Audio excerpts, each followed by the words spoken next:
Admit that I did not see that coming. I have a lot of respect for Montana program and Coach DeCure and Coach Bone, their staff, Martin Broining, all of them, and we just watched them play Gonzaga. We were prepared to play a tough game down to the wire. We felt that's what it was going to be, but give our guys a lot of credit. We came out ready to play from the outset. We took care of the ball early and just played right early. So I'm excited that we were able to get that done. The Montana team is a really good basketball team. As well as your guys were playing and some of the stuff that young kids do out on the floor, do you have to maybe keep tabs on them a little bit to make sure that they don't go a little above and beyond? You know what? This team has been pretty good that way in terms of being workmanlike, businesslike.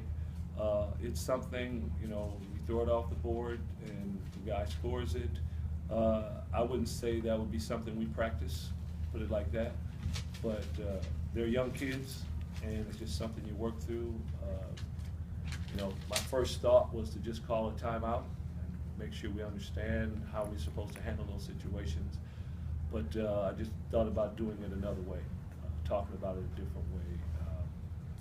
I was probably more, well, we shouldn't hang on the rim and get technicals, but Marquise played his heart out and played very hard and did a fantastic job. And again, those guys are out there working hard, and what we've told them before is you don't go out on the floor to have fun. You work your tail off, and when you do, it'll result, fun will be a byproduct. And that's what our guys did. So, you know, I'm not going to get on all of our guys about that situation based on how we handled the whole game and how we've handled our season up to this point. I think you got to see Marquise finally.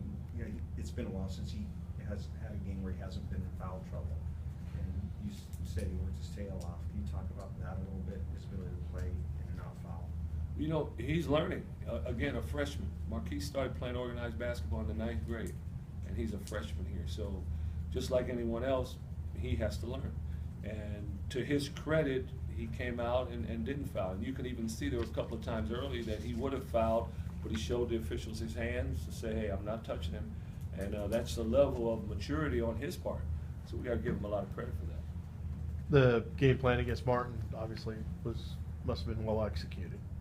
Our guys did a good job. I mean, you know, obviously Martin got in foul trouble, but Noah, I think, drew 2 of those. Noah is a very crafty and smart defender, and that's 2 fouls toward the 5 that were out there. And our guys paid close attention to him. I think maybe as important as Noah was doing the job he did, I think Malik Dime on the backside helped. There were a few times Martin had good opportunities that he usually scores in the other games that I've watched, regardless of who he's playing against. And again, he almost single-handedly beat Cal last year at Cal. So he's certainly capable of doing that against anyone, against any front line. But Malik Dime was behind there, blocked a few, I thought, and just made his presence felt to just throw that the timing of Martin off a little bit. It sounded like, at least from what DeJounte Marquise said, that they could sense that maybe he was getting a little frustrated after maybe the first couple fouls and just things not going his way. Well, there are not many that wouldn't get frustrated if something like that happened, where you pick up some fouls that, you know, I'm sure in his mind he didn't think maybe they were fouls. And it could be frustrating at that point. But I'm going to say it again. I said it before.